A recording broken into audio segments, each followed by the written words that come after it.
diberikan untuk meminimalisir risiko tersebut. Salah satunya adalah Monte Carlo Simulation. Dengan menggunakan metode Monte Carlo Simulation, para investor dapat memahami keuntungan dan kerugian secara lebih realistis. Baik, apa itu sebenarnya Monte Carlo Simulation? Monte Carlo Simulation adalah teknik statistik yang menggunakan random sampling dan mensimulasikan ribuan hingga jutaan skenario sehingga dapat dihasilkan output data yang dapat dianalisis dan digunakan oleh investor untuk menentukan keputusan yang benar. Monte Carlo sudah banyak diterapkan dalam berbagai bidang seperti keuangan, teknik, dan sains.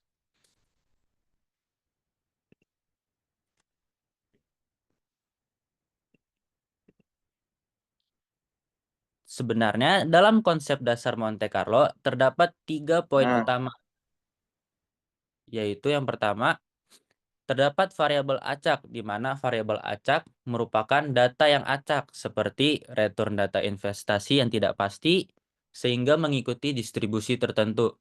Kemudian yang kedua, terdapat random sampling, di mana simulasi akan menghasilkan banyak kemungkinan return investasi. Kemudian akan dilakukan literasi yang menghasilkan ribuan hingga jutaan kali untuk memperoleh hasil statistik yang valid. Baik, dalam Monte Carlo terdapat 3 komponen utama yang memiliki, yaitu yang pertama, input, di mana investor dapat memasukkan berbagai macam data untuk disimulasikan seperti data pasar, parameter risiko, atau distribusi probabilitas return. Kemudian, dari data-data ini, Monte Carlo akan melakukan proses di mana Monte Carlo akan mensimulasikan ribuan iterasi untuk menghasilkan prediksi return investasi. Kemudian, dari hasil simulasi itu terdapat output data yang merupakan distribusi hasil simulasi, bisa dalam berbentuk grafik atau indikator risiko seperti value at risk. Baik, saya akan menjelaskan lebih lanjut ketiga komponen pertama itu, yaitu yang pertama adalah input data. Data-data apa saja yang para investor dapat memasukkan untuk disimulasikan? Data-data tersebut bisa dalam berwujud data historis harga saham, distribusi return investasi, atau parameter volatilitas yang menggambarkan seberapa besar fluktuasi harga investasi. Kemudian, dari data-data tersebut, Monte Carlo akan mengambil data return historis dan menghitung rata-rata serta volatilitasnya. Kemudian, Monte Carlo akan dilakukan random sampling yang akan nantinya disimulasikan ribuan hingga jutaan kali untuk menghasilkan kemungkinan tertentu untuk return masa depan. Kemudian dari hasil simulasi ini, Monte Carlo akan menyimpan hasil simulasinya dan mengolahnya untuk analisis lebih lanjut. Kemudian dari hasil simulasi tersebut dapat dihasilkan output data dan visualisasi data seperti histogram distribusi return, analisis skenario, dan pembuatan dashboard interaktif untuk memudahkan investor dalam memahami hasil analisis. Berikut adalah contoh kode pemrograman Python yang menggunakan konsep Monte Carlo Simulation, di mana program ini melakukan simulasi sebanyak 10.000 kali untuk return investasi, lalu menghasilkan hasilnya dalam bentuk histogram. Terdapat beberapa poin dalam keunggulan dan keterbatasan dalam Monte Carlo Simulation. Kita akan lihat dulu dari segi keunggulannya, di mana Monte Carlo dapat mampu memodelkan ketidakpastian dalam investasi, yang di mana sebagai manusia kita sangat butuh sebuah kepastian dalam hidup kita, apalagi di dalam dunia investasi pasar.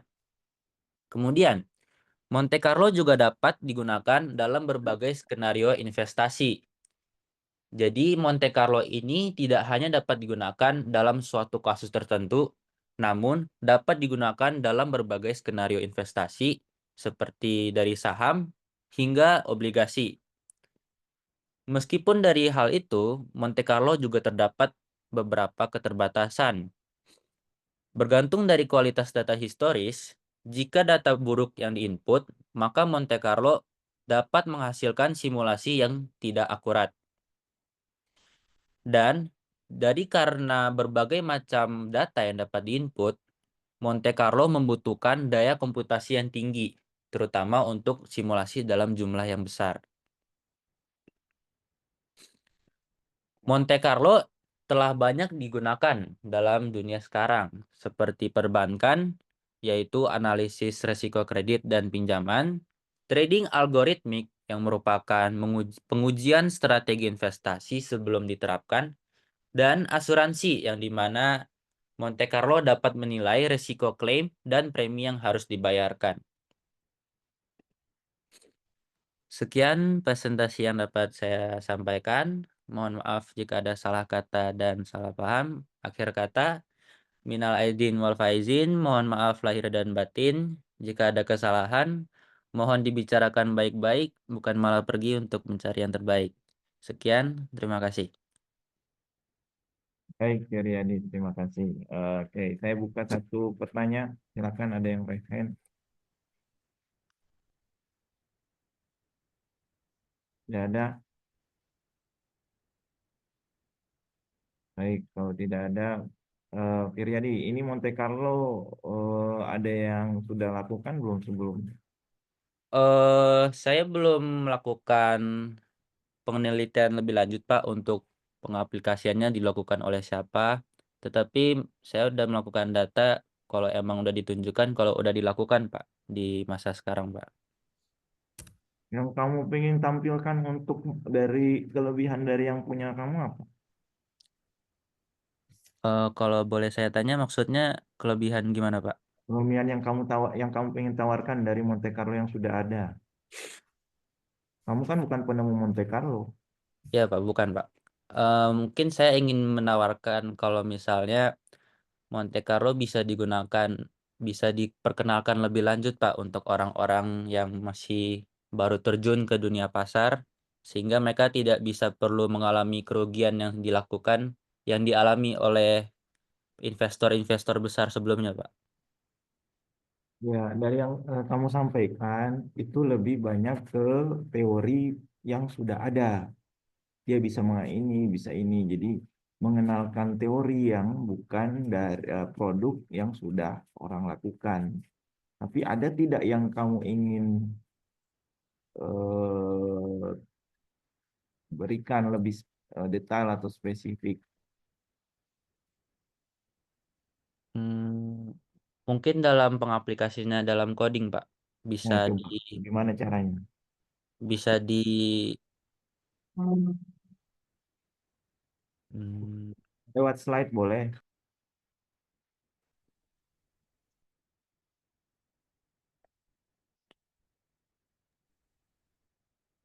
Ya, ini gimana? Ini gimana? eh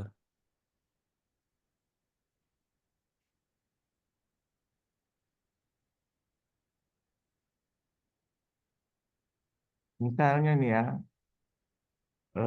tadi yang kamu lakukan Monte Carlo sebanyak kode ini 10.000 kali untuk retum investasi, lalu menampilkan hasilnya dalam bentuk histogram. Kenapa harus 10.000 kali? Alasannya kenapa? itu supaya program bisa menyimpulkan dalam berbagai macam kondisi, Pak, sehingga bisa mengeluarkan data yang pasti.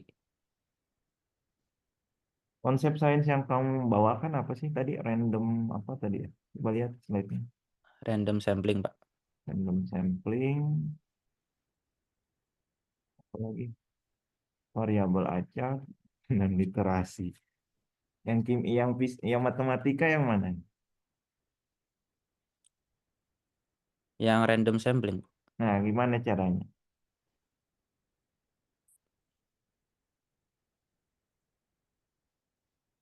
Apakah investasi kemungkinan return investasi simulasi menghasilkan banyak kemungkinan return investasi? Tiga pertanyaan saya, apa pentingnya return investasi ini dan kenapa harus menghasilkan sebanyak-banyaknya kemungkinan return investasi? Yang ketiga, random sampling ini apakah lebih ke arah peluang, bisa diibaratkan ke arah sana, atau ada limit persamaan tertentu dari segi investasi ini? Baik Pak, jadi untuk random sampling ini emang lebih ke arahnya ke peluang Pak. Jadi dia ambil secara random dan dijadikan sampel untuk dijadikan skenario kemungkinan hasil masa depannya apa Pak. Sehingga untuk bisa menghasilkan return investasi, jadi para investor tuh tidak mengalami kerugian Pak. Dan memang benar kalau emang Monte Carlo ini lebih ke arahnya ke peluang Pak dalam matematika. Yang tidak Dan bisa. untuk hasilnya itu sebenarnya bukan hasilnya yang jutaan kali, Pak, tapi simulasinya, program itu kan melakukan simulasi kayak skenario apa saja jika keluar variabel-variabel yang tidak diperkirakan, maka hasil tersebut dapat dianalisis dan diberikan ke investor sehingga investornya bisa bisa membuat keputusan yang benar, Pak, dengan meminimalisir resiko mungkin.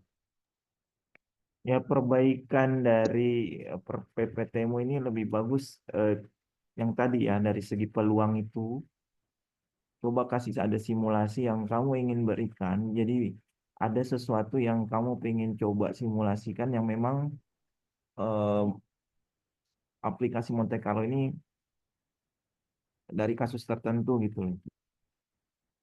Paham nggak? Baik, Pak, paham, Pak. Ya, misalnya tadi 1.000 kali peluangnya, return investasinya saya dapat berapa? Bagaimana perhitungannya atau bagaimana cara mendapatkannya? Ya, Baik, Pak. sebenarnya kalau kalian kemarin ngeliat atau menyimak presentasi kemarin-kemarin itu saya sudah kasih banyak hal kunci-kunci perbaikan yang kalian harus lakukan. Harusnya makin ke depan ini presentasinya semakin bagus, mengarah yang diminta, gitu ya. Ya, jadi yang gambar-gambar kayak di kanan kiri yang tidak jelas tidak harus ada ditampilkan.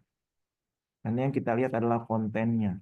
Kontennya bagaimana latar belakang, tujuan, kemudian metode, prinsip sains, dan output yang diharapkan itu seperti apa.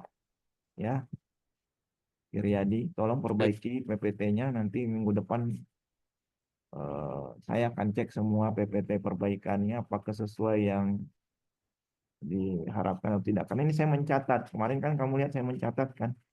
Saya catat itu apa saja koreksiannya. Oke, Firyadi. baik, Pak. Oke, mohon maaf ya, nilai sains semua agak kurang. Itu saja dari Siap, saya. Terima kasih. Silakan ditutup. siap, Pak. Terima kasih, Pak.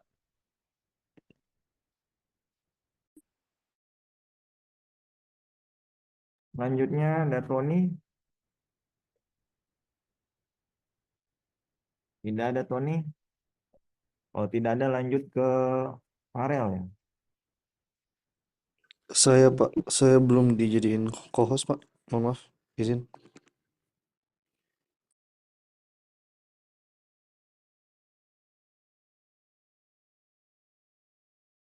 Jadi yang mau perbaikan PPT-nya silahkan nanti kumpul lagi ke Hasbi gitu kan.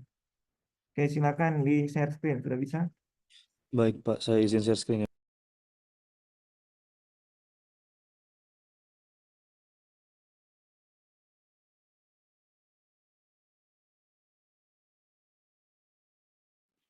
Apakah sudah terlihat atau belum?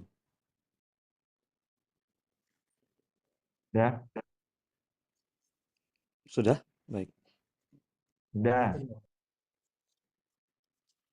Eh, Perkenalkan saya Farel Hadenatala dengan NIM 101240883.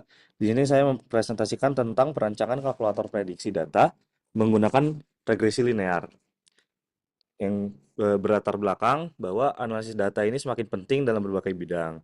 Dan salah satunya adalah regresi linear. Regresi linear ini digunakan untuk memahami hubungan antar variabel dan juga dapat membuat prediksi. Jika kita menghitung regresi linear secara manual, dia akan memakan waktu yang lama dan juga rawan terjadi kesalahan. Jadilah dibutuhkan alat yang akurat, otomatis, dan juga mudah digunakan. Alat ini bertujuan untuk membantu pengguna dalam membuat prediksi berbasis data dan juga mempermudah analisis data dengan regresi linear.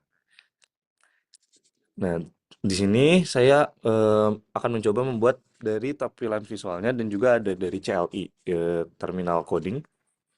Nanti akan saya coba dan juga ini meningkatkan efisiensi dan akurasi dalam pengolahan data. Nah, gimana sih caranya? Nah, jadi pengguna ini memasukin datanya ke sistem dan kalkulator bakal menggunakan metode regresi linear untuk mencari hubungan antar variabel. Sistem ini menghitung persamaan regresi berdasarkan data yang dimasukkan. Berdasarkan persamaan tersebut, sistem dapat memprediksi nilai baru. Hasil prediksi akan ditampilkan dalam format numerik atau grafik supaya lebih mudah dianalisis. Ya, jadi apa aja tadi yang udah saya bilang? Nah, kalkulator ini dapat membantu dalam analisis berbasis regresi linear yang akan mempermudah pengguna dalam memahami pola data dan juga menghemat waktu dan meningkatkan akurasi prediksi. Alat ini juga dapat digunakan dalam berbagai sektor untuk pengambilan keputusan berbasis data. Oke. Sebenarnya sekian yang saya sudah research. Silakan kalau misalnya ada masukan atau ada pertanyaan, boleh. Pak, terima kasih atas semua perhatiannya. Ada pertanyaan tidak? Saya mau nanya, Pak. Anata Pindaga, kelompok berapa?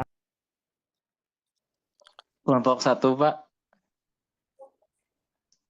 Oke, silakan. Oke. Mau tanya, ini tuh nanti input datanya tuh dalam bentuk apa ya? Maksudnya kayak apakah jadi sheets atau gimana gitu? Jadi kalau yang baru aku research itu paling mungkin lebih gampang kali ya.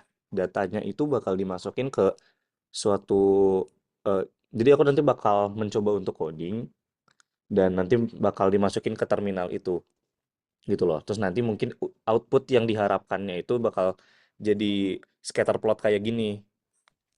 Itu sih kemungkinan Ah, yang paling jadi umumnya. kira-kira bahasa pemrograman itu apa yang digunakan?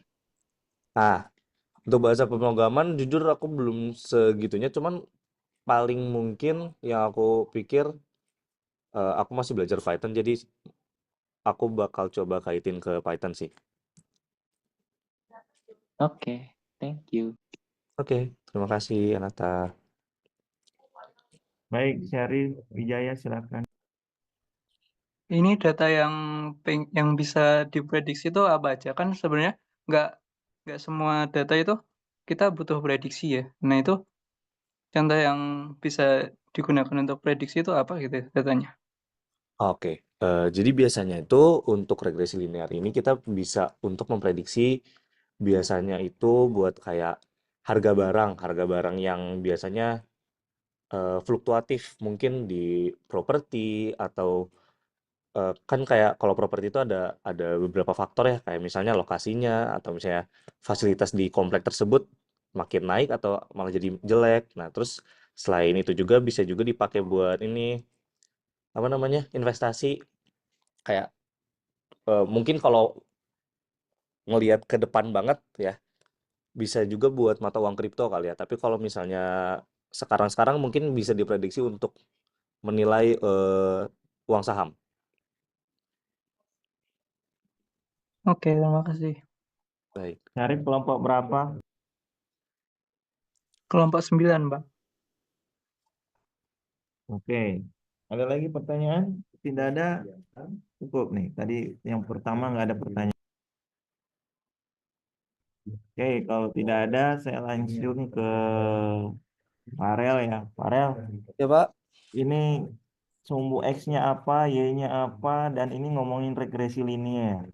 Nggak linear tuh. Jadi kalau untuk sumbu X dan sumbu Y-nya ini, kalau misalnya dalam PPT ini ya, ini masih data aja gitu Pak, belum yang fix gitu. Jadi ini masih mungkin bisa dibilang kayak ini bukan yang suatu hal yang pastinya untuk sumbu X dan sumbu Y-nya. Tapi kalau misalnya eh, namanya regresi linear itu emang nggak selalu naik terus ataupun nggak membuat jadi garis lurus. Tapi dia itu berdasarkan data yang fluktuatif, bisa naik bisa turun pada suatu saat kapanpun, bisa juga jadi datar, dan itulah yang dicari di regresi linear. Jadi kita memprediksi di kedepannya apakah itu akan naik atau itu akan turun. Kira-kira seperti itu, Pak. Oh, bukan linearnya ya. Bukan linearnya, Pak. Tapi kan ada rentang kepercayaan. Ini matematik Bapak bidang statistik ya. Iya, Pak.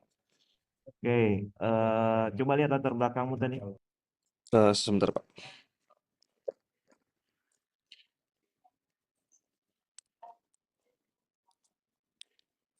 Ini berarti memprediksi sesuatu ya. Iya, Pak. Memprediksi ke depannya. Kemudian yang kamu ingin kelebihan dari yang regresi linear yang lain, ini kan kayak kalau saham itu kan ada buy dan sell ya. Bakal lebih ke sana ya. Eh, Kira-kira kalau misalnya dari yang alat saya ini ya itu Pak bisa buat prediksi ke depannya dan nanti bakal dicoba diimplementasikan kepada saham dan juga kalau misalnya saya bisa membuatnya bakal lanjut ke kripto Pak. Nah, latar belakang ini belum spesifik ya. Jadi untuk memecahkan kasus apa gitu. Iya, waktu saya membuat alat ini, waktu saya membuat PowerPoint ini untuk dipresentasikan, saya masih belum sepenuhnya on board untuk memilih satu topik. Jadi saya masih memilih untuk bilang kalau ini tuh hanya untuk analisis data. It's okay kalau kau misalnya kasus tertentu yang spesifik. Jadi ngambil dari whole yang besar, lingkup besar, tapi nanti memecahkan kasus yang biasanya orang lakukan yang memang belum banyak orang tahu menggunakan ini gitu. Oh iya Pak. Jadi Nanti kalau mungkin kamu saya akan research lagi lah ya, kayaknya untuk mencari tahu apa sih yang spesifik di bidang ini gitu. oke, kamu sudah ambil kimia dasar kan? Lagi ngambil kimia dasar 2 kan? Iya Pak. Kinetika sudah masuk belum? Kinetika sudah seingat saya. Sudah. Pakai Sudah. regresi kan? Iya, Dari iya. data. Apa bedanya dengan yang itu? Kalau mungkin menurut saya apa ya? Saya sejujurnya masih belum sepaham itu Pak untuk kimia dasarnya, tapi mungkin untuk regresi yang ini diharapkan untuk bisa perhitungannya lebih cepat aja sih Pak. Masa sih kamu udah sampai mana sih? Nentuin order nggak pakai regresi? Saya udah Pak sudah sampai sana, cuman saya belum sepaham itu gitu. Jadi kayak saya masih sering untuk bertanya ke teman dan lain-lain untuk ininya. Jadi saya belum semahir itu Pak di kimia dasarnya. Bukan. Kimia kimia dasar untuk kinetika itu nanti harus menggunakan kalkulator yang bisa regresi. Iya Ini Pak. Iya Pak. ya. Ya, sebenarnya kamu menggunakan kalkulator perhitungan dengan regresi bisa. Untuk kalkulator untuk regresi bisa Pak. Ya, bisa. Iya Teman-temanmu Pak. bisa nggak? Nah, coba ajarkan. Bisa Pak Karena bisa. salah satunya regresi linearnya yang ini yang di kinetika itu wajib harus bisa regresi linear mahasiswanya ya dalam kinetika kimia. Iya. Cuman apakah sama dengan yang kamu lakukan ini? Oh gitu. Menurut saya ini ada perbedaan sih Pak untuk apa yang di regresi linear kalkulator dengan yang saya presentasikan ini Pak. Nah, pertanyaan statistik sekarang, kalau misalnya titiknya lebih banyak, apakah selalu linear? Tidak selalu Pak. Kenapa? Eh, mohon maaf Pak, linear seperti apa maksudnya Pak? Misalnya nih, kamu sudah dapat regresi linear. R kuadratnya kan parameternya ya 0,99 tuh ya. Coba lihat datamu tadi yang tadi. Yang oh, yang ini, maaf. Ya. Nah, ini kan biasanya eh, kamu tidak mau ke arah regresi linearnya kan? Maksudnya tidak ke arah linearnya kan ya? Iya Pak. Tapi kalau datanya saya tambahkan, terus dia sampai misalnya apa tadi sumbu X-nya sampai 100 gitu. Akan terus linear gitu, Kak. Hmm, mung gimana ya Pak? Saya jujur kurang belum sepaham itu Pak, mohon maaf. Kan kalau aplikasi di saham berarti kan kamu cuma tahu dia naik atau turun kan? Iya Pak. Nah, jadi gini, korelasikan apa fungsi regresi linear dengan dia masih menaik atau menurun. Ada regresi linear melihat pola kenaikan, ada regresi linear yang dia melihat korelasi antara dua variabel. Beda Oh iya, kan? iya Pak. Nah, itu kamu harus jelaskan. Kalau ini kan nggak tahu, kalau ini lihat dua variabel tapi nggak korelasinya masih kualitatif menaik. Iya Pak. Tapi ada yang naik terus. Nah, Iya. sampai kapan dia naik itu? Hmm, Mungkin nggak dia ada titik jenuhnya. Ada, pasti ada ya Pak ya. tidak linear. Iya Pak. Adalah kalau saham juga pasti kan kita cuma memprediksi. Kalau saham kan cuma prediksi itu dia naik atau tidak. Tapi nggak sampai datanya nggak sampai naik yang sesuai prediksi. Bisa saja cuma berapa data ambilnya, cuma lihat tren gitu maksudnya. Iya Pak. Ya, tapi kan kalau yang kayak kinetika itu kan harus berdasarkan data korelasi dua variabel yang memang dia saling berhubungan. Semakin naik ya semakin dia linear. Tapi kan ada tingkatan ya, titik yang paling jenuh ya. Iya Pak. Dan ya itu yang kamu harus bahas secara statistik. Jadi ini konsep sains ilmu statistiknya kurang dilihat ya, tapi sudah ada polanya, cuman polanya kamu kurang bisa menjelaskan apakah kita harus parameternya mencari L kuadrat atau bukan. Iya Pak, baik Pak. Tolong disampaikan nanti di PPT, kasih aja satu contoh dan hubungannya dengan itu tadi. Ini Baik apa Pak. apa regresi linear untuk memprediksi sama regresi linear yang memang korelasi antara dua variabel. Iya Pak, baik Pak. Saya akan Baik, cari Pak. Baik Pak. itu saja Terima kasih Pak. paling Terima kasih semuanya. Saya yang izin kemarin. stop share screen. Baik, selanjutnya Muawalim ada, Ada Pak, suaranya masuk tidak? silakan. Baik, saya izin share screen dulu Pak.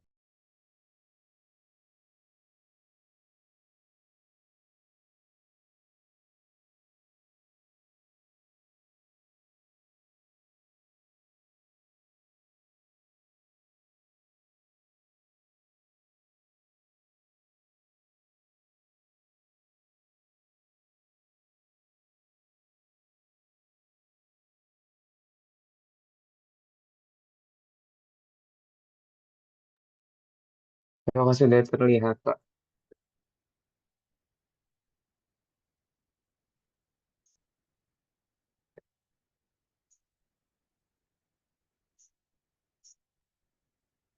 Ya, Assalamualaikum warahmatullahi wabarakatuh. Nah, Sebelumnya perkenalkan, saya Muhalim Zafar Rahman dengan NIM 1052423. Di sini saya akan menjelaskan tentang abstrak yang saya buat, yaitu mengenai baterai ion nukleum, yaitu teknologi alternatif penyimpanan energi berbasis sumber daya yang melimpah.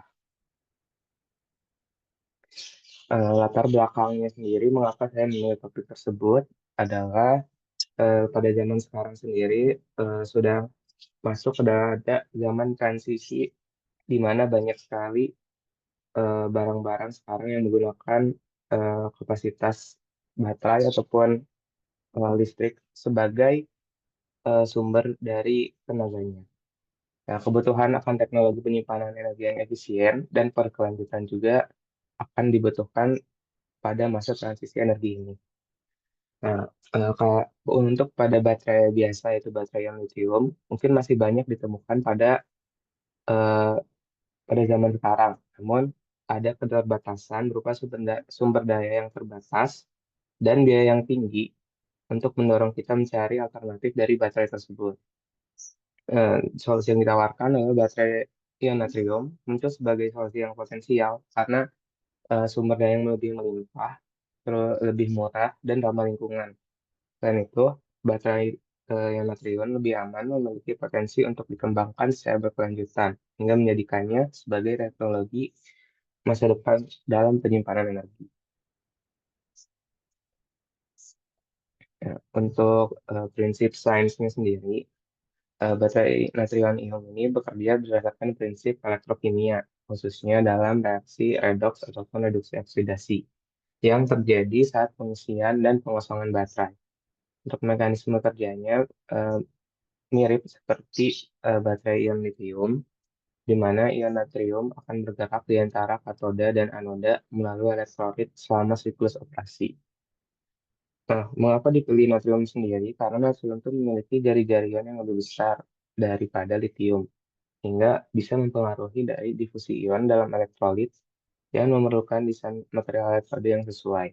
Meski demikian, kelimpahan natrium dan sifat kimianya yang lebih stabil membuat ion natrium menjadi menarik dalam penyimpanan energi berkelanjutan.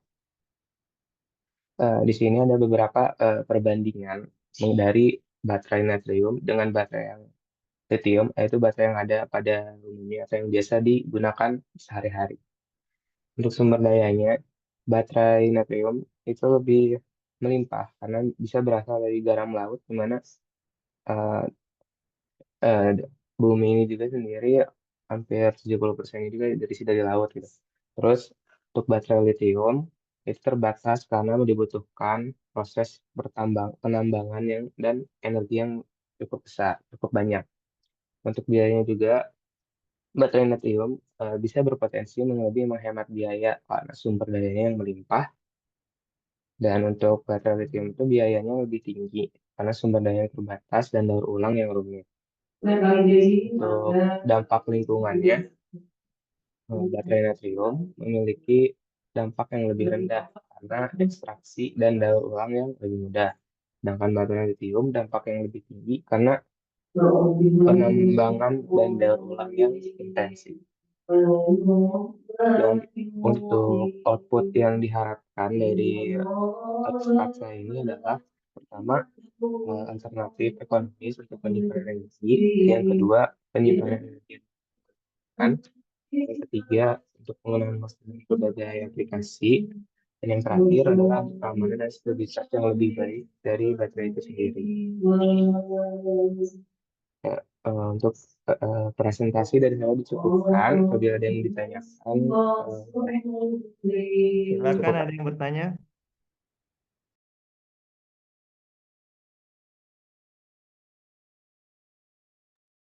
Nggak ada yang tanya ini.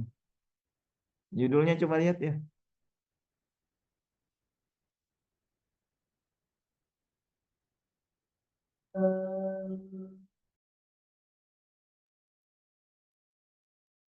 Ada yang bertanya? Nggak ada?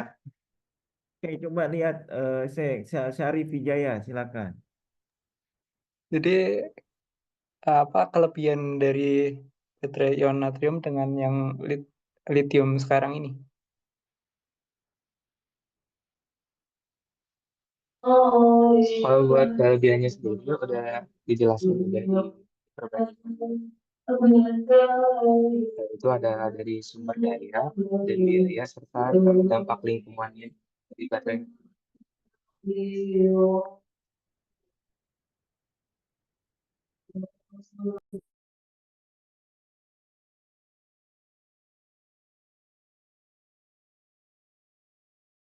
Udah? Sama Ya.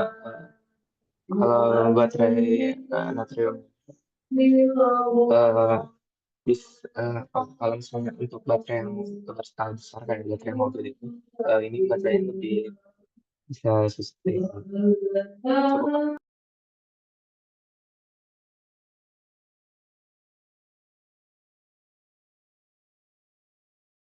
Oke, Syarif, sudah? Tuh, Pak. Oke, baik. Kalau dari saya, kamu kan lagi mempromosikan natrium ya, baterainya ya. Prinsip Ya, sainsnya Pak. apa sih kalau dari baterai natrium sama litium bedanya? Dari sainsnya.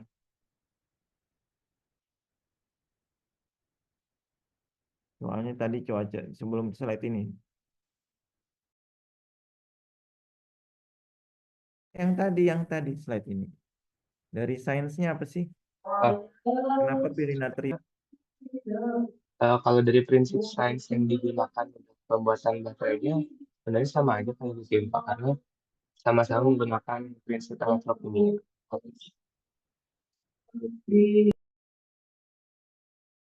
Itu kan kamu bandingkan ukurannya. Ada dari ukuran itu mempengaruhi divisi ion dalam elektrolit. Halo? Apa cuman itu saja jari-jari ionnya? Berarti jari-jari ion besar sama yang kecil difusinya lebih sulit. Gimana?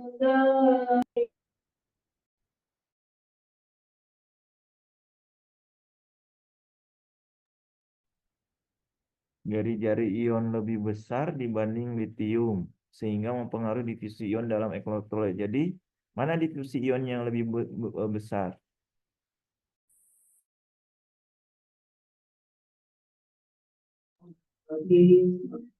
Divisi ion yang lebih besar itu yang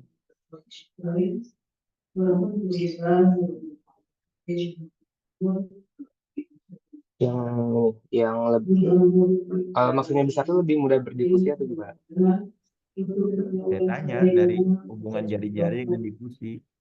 Yang dari yang saya baca-baca sedikit itu yang lebih kecil itu lebih mudah berdifusinya. Kalau dan yang lebih besar akan lebih lambat dalam berdifusinya. Gitu.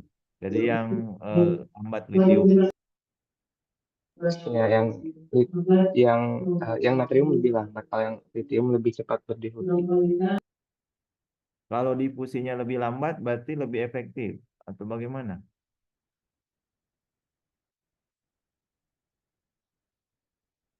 Kaitkan dengan yang slide berikutnya.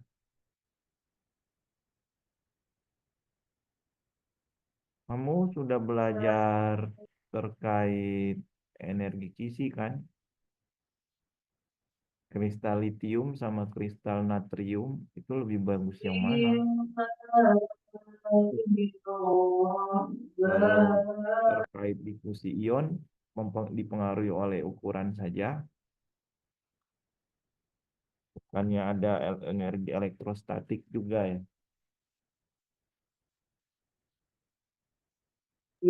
Ya, ada pengaruh lain juga selain dari ion.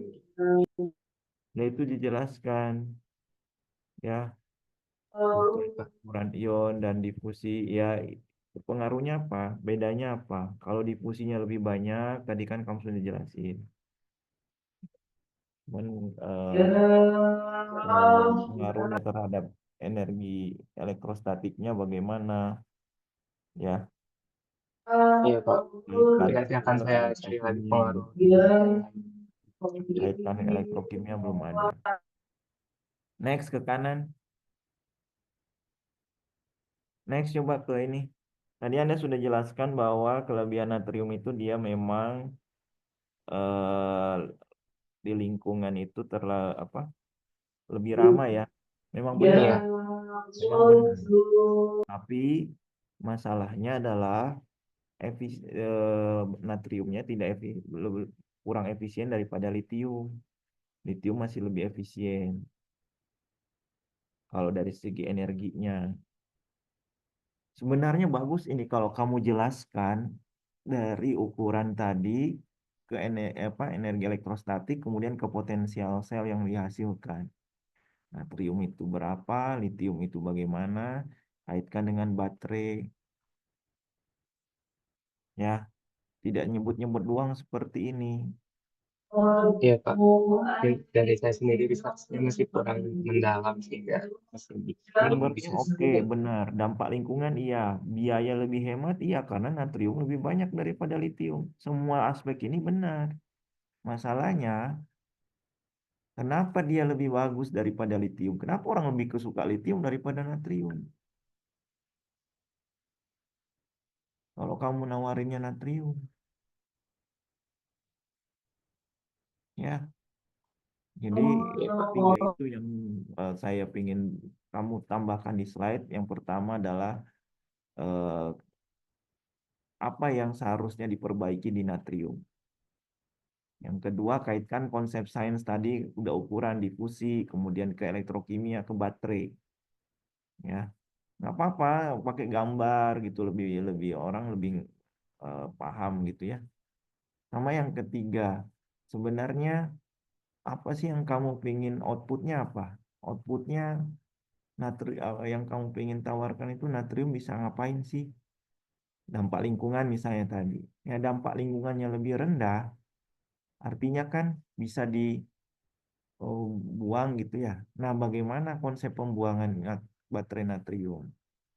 Kamu bisa tambahkan. Berarti Ini bisa belum Pak. spesifik yang kamu pingin berikan kelebihan dari yang kamu tawarkan itu seperti apa. Baik, Pak.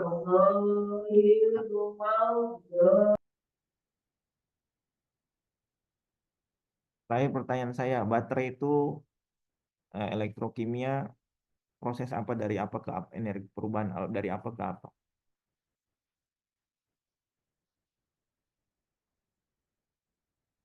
Halo,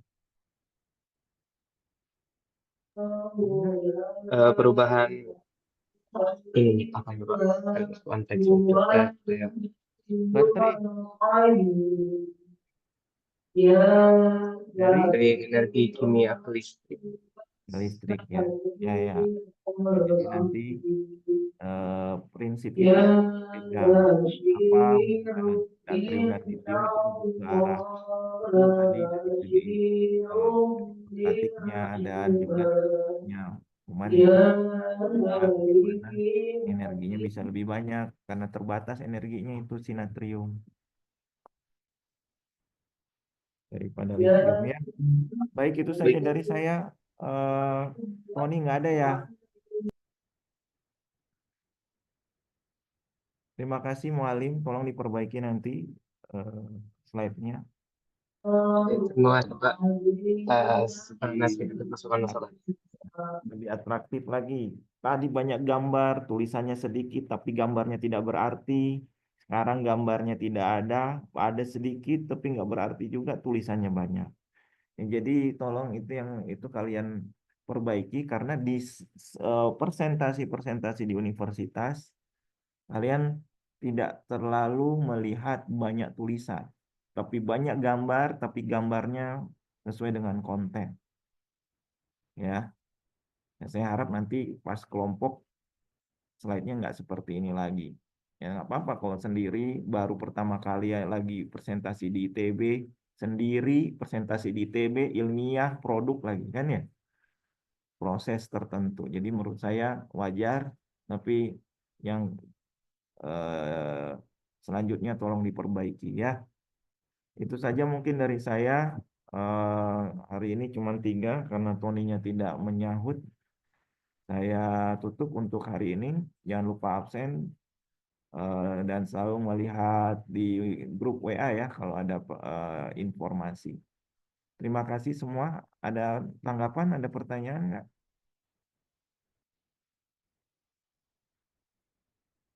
Oke, kalau tidak ada Pak, saya cukup. izin bertanya boleh Pak? Boleh.